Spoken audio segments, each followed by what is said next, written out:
एक और आज झारखंड से बड़ी खबर है। बीजेपी के प्रदेश अध्यक्ष और सांसद दीपक प्रकाश ने बड़ा आरोप लगाया है। सीरम टोली से मेकॉन तक जो फ्लाईओवर बन रहा है उस पर उन्होंने भ्रष्टाचार का आरोप लगाया है और कहा कि इसके लिए खास तौर पर किसी खास को फायदा पहुंचाने के लिए कैबिनेट की बैठक की गई है। क्या ये पूरा मामला है?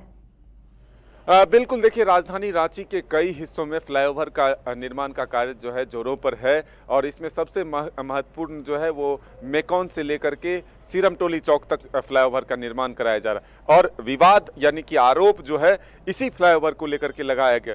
लेकिन जो पत्र लिखे गए हैं बीजेपी के जो सांसद हैं राज्यसभा के या फिर जो झारखंड के प्रदेश अध्यक्ष हैं दीपक प्रकाश, वो सीधे तौर पर मुख्यमंत्री हेमंत सोरेन को पत्र लिखकर ये कह रहे हैं कि एक निष्पक्ष जांच कराया जाए ताकि ये जो टेंडर दिया गया है वो जो शेड्यूल रेट है उससे 25% अधिक दर पर जो है यह टेंडर दिया गया है। किसी एक खास कंपनी पर मेहरबानी की गई है, ऐसा नहीं हो सकता। ये भी एक जो मुख्य अभियंता होते हैं उन्हें भी जो पावर है वो जो शेड्यूल रेट होता है उससे 10% अधिक तक जो है वो टेंडर दे सकते हैं, लेकिन दोबारा टेंडर ना कर किसी और कंपनी को इसमें शामिल न करने दिया जाना और सीधे तौर पर 25% अधिक रेट दे करके एक ही कंपनी को जो ये टेंडर दे दिया गया, इससे राज्य के राजस्व को काफ़ी नुकसान हुआ है और झारखंड जैसे गरीब स्टेट को यानी कि पिछड़े स्टेट को इससे राजस्व का नुकसान हुआ है।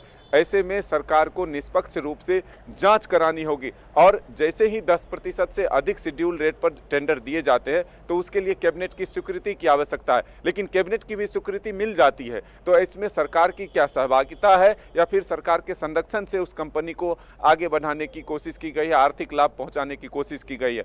वहीं पर एक उदाहरण दिया गया है कि जो रातू रोड में नेशनल हाईवे के द्वारा जो फ्लाईओवर का निर्माण कराया जा रहा है वो शेड्यूल रेट से 18% के कम दर पर जो है टेंडर किए जाते हैं। तो आखिर ऐसी असमानता एक ही राज्य में एक ही जिले में क्यों हो रही है?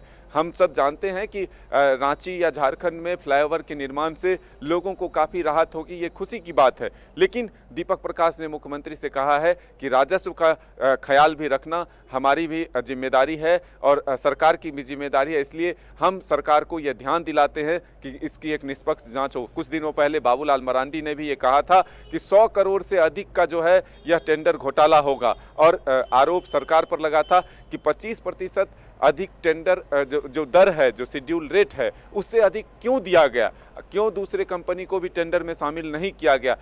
जबकि अभी के दौर में अगर आप देखेंगे जो आरोप है कि कई टेंडर जो है वो शेड्यूल रेट से कम पर जा रहे हैं, तो आखिर ऐसी कौन सी नौबत आ गई कि एक कंपनी को ही शामिल कराया गया और उन्हें 25% अधिक दरों पर दिया गया? तो ये जांच के लिए जो है पत्र मुख्यमंत्री को बीजेपी के सांसद प्रदेश अध्यक्ष दीपक प्रकाश ने आज लिखा है। चलिए, तो इस पर इंतजार भी होगा मदन कि इसका क्या जवाब आता है या फिर सत्ता पक्ष इसके लिए क्या प्रतिक्रिया देता है। ऐसे झारखंड में कई योजनाओं में भ्रष्टाचार की बातें सामने आई हैं। एक बार फिर से बीजेपी ने आरोप लगाया है फ्लाईओवर निर्माण में कि किसी खास को फायदा पहुंचाने के लिए उसे टेंडर दिया गया। बहुत बहुत शुक्रिया मदन इस तमाम जानकारी के लिए।